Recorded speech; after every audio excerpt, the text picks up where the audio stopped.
मेरे दोस्तों, खुदावंद यीशु मसीह में आपकी और आपके खानदान की सलामती हो। एक और मॉर्निंग डिवोशन के साथ खुदा के कलाम की अजीम सच्चाइयों में एक कदम और आगे बढ़ेंगे। अपने सामने रखें शमूएल की दूसरी किताब, उसका 24वां बाब।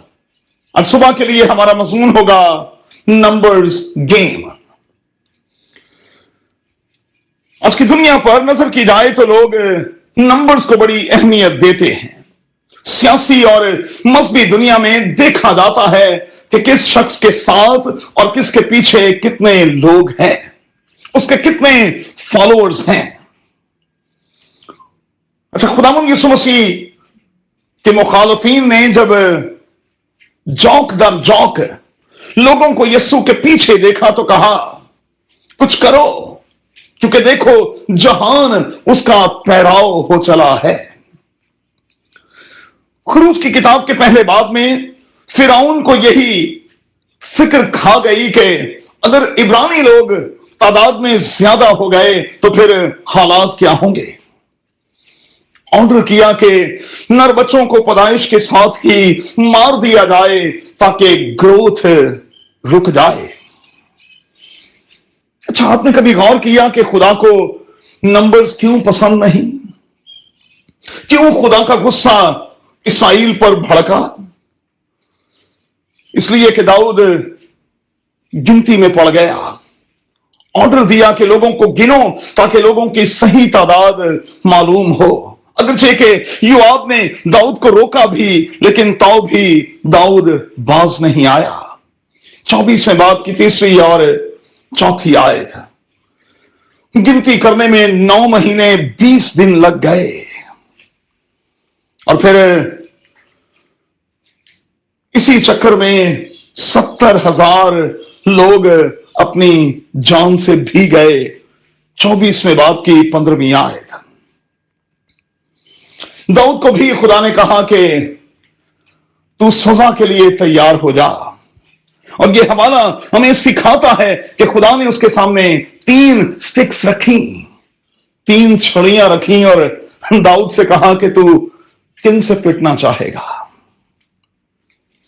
और फिर दाऊद ने कीमत देकर खेत खरीदा, वहां मज़बा बनाया, कुर्बानियां चढ़ाई, दुआ की और यूं वबा इसराइल से जाती रही।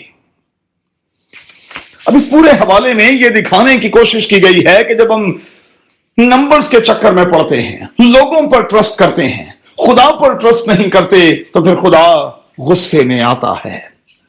अच्छा, आपने कभी गौर किया कि लोग गिनती के चक्कर में, नंबर्स के चक्कर में क्यों पड़ते हैं? पहली बात, पॉपुलैरिटी चेक करने के लिए, प्रॉफिट चेक करने के लिए। याद रखें, खुदा के मुकाबले में किसी भी चीज पर इन्हिसार करेंगे तो ये सिन होगा, गुनाह होगा। दूसरा, ये प्राइड की वजह से होता है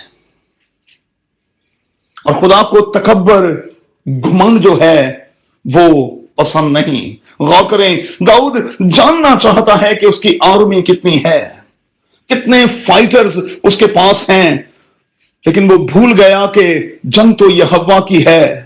कामयाबी के लिए घोड़ा और सवार तो मौजूद होता ही है, लेकिन कामयाबी खुदा की बदौलत ही मिलती है। जरा जदाऊन के वाक्य पर गौर कीजिएगा। कज़ात की किताब का 7वां बाब और इसकी दूसरी 8वीं आयत। खुदा नहीं चाहता था कि लोग ये कहें कि फतह हमारी बदौलत, हमारे फाइटर्स की बदौलत हमें मिली है। खुदा ने जदाऊन से कहा कि बंदों को कम कर। 22,000 लौट गए, 10,000 रह गए। कहा यह तादाद भी ज्यादा है। कहा लोगों को चश्मे के करीब ले जा और कहा कि जो जुबान से चपड़ चपड़ कर पानी पिए उनको अलग करता जा।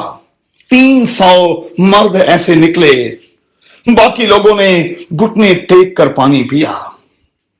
300 फाइटर्स के साथ मदियानियों से मुकाबला किया गया और आप जानते हैं कि खुदा ने दुश्मन को कौन के हाथ में कर दिया। घड़े और मशल के इस्तेमाल से ऐसा धमाका हुआ,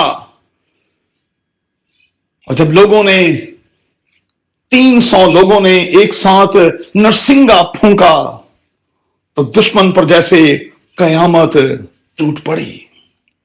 मैं जब इस वाक्य पर गौर करता हूं तो मैं यही सीखता हूं कि खुदा के काम बड़े निराले हैं। काश के दोस्तों हम खुदा पर ट्रस्ट करें, नंबर्स को छोड़ दें। पिछले दिनों में एक पासवान से मुलाकात का शर्फ हासिल हुआ।